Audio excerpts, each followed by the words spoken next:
Son, we need to have a chat about internet safety. I slowly crumpled down onto the floor next to him. His laptop was open, and he was playing Minecraft on a public server. His eyes were locked into the action. Comments scrolled down the side of the chat box. Son, can you stop the game for a minute? He exited the world, closed the laptop, and looked up at me. Dad, is this gonna be another cheesy, scary story? What? I faked hurt feelings for a second, and then grinned at him. I thought you liked my cautionary tales. He grew up listening to the stories about children who encountered witches, ghosts, werewolves, and trolls. Like many generations of parents, I use scary stories to reinforce morals and teach lessons about safety.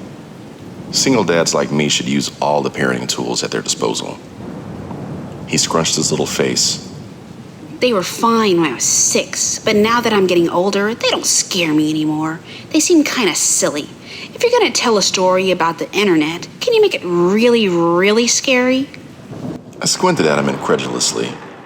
He folded his arms. Dad, I'm 10 and I can handle it. Okay. I'll try. I began. Once upon a time, there was a boy named Colby. His expression indicated that he wasn't impressed with the terror of the introduction. He sighed deeply and settled in for one of Dad's cheesy stories. I continued. Colby went online and joined several children's websites. After a while, he started talking to other kids in the game and on the message boards. He made friends with another 10-year-old boy named Helper23. They liked the same video games and shows. They laughed at each other's jokes. They explored new games together. After several months of friendship, Colby gave Helper23 6 diamonds in a game they were playing. This was a very generous gift. Colby's birthday was coming up and Helper23 wanted to send him a cool present in real life. Colby figured it wouldn't hurt to give Helper23 his home address, as long as he promised not to tell it to any strangers or grown-ups. Helper23 swore he wouldn't tell anyone else, not even his own parents, and set about mailing the package. I paused the story and asked my son, "So do you think this was a good idea?" No, he said, shaking his head vigorously. In spite of himself, he was getting into the story. Well, neither did Colby.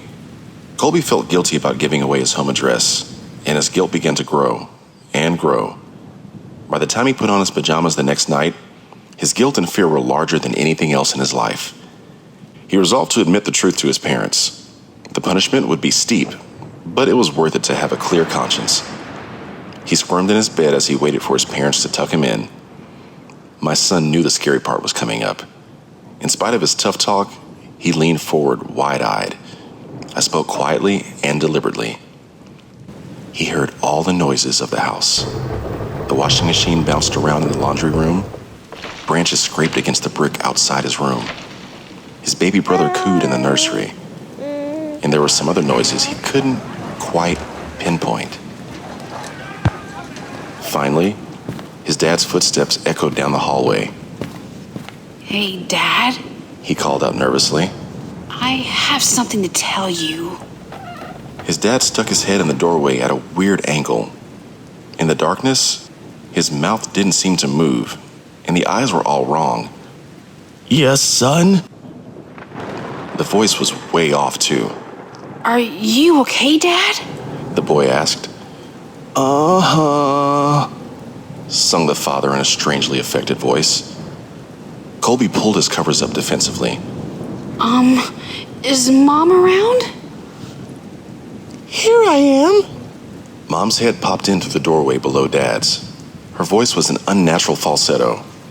Were you about to tell us that you gave our home address to Helper23? You shouldn't have done that. We told you never to give out personal information on the internet. She continued. He wasn't really a kid. He just pretended to be one. Do you know what he did? He came to our house, broke in, and murdered both of us, just so he could spend some time with you. A fat man in a wet jacket emerged in the child's doorway, holding the 2 severed heads. Colby shrieked and gasped as the man dropped the heads on the ground, unsheathed his knife, and moved into the room to work on the boy. My son screamed too. He twisted his hands defensively over his face, but we were just getting started with the story. After several hours, the boy was almost dead, and his screams had become whimpers. The killer noticed the wailing of the baby in another room and removed his knife from Colby. This was a special treat. He had never murdered a baby before and was excited about the prospect. Helper 23 left Colby to die and followed the cries through the house like a homing beacon. In the nursery, he walked to the crib, picked up the baby, and held it in his arms. He moved towards the changing table to get a better look. But as he held the baby, the crying died down. The baby looked up and smiled. Helper 23 never held a baby, but he gently bounced it in his arms like a pro. He wiped his bloody hands on the blanket so he could stroke the baby's cheek. "Hey there, sweet little guy." The beautiful rage of sadism melted into something warmer and softer. He walked out of the nursery, took the baby home, named him William, and raised him as his very own. After I finished the story, my son was visibly shaken. Between ragged staccato breaths, he stammered. But, Dad, my name's William. I gave him a classic dad wink and tousled his hair. "Of course it is, son." William ran up the stairs to his bedroom in a fury of sobs. But deep down, I think he liked the story. Hey, thank you for listening, and thank you for watching.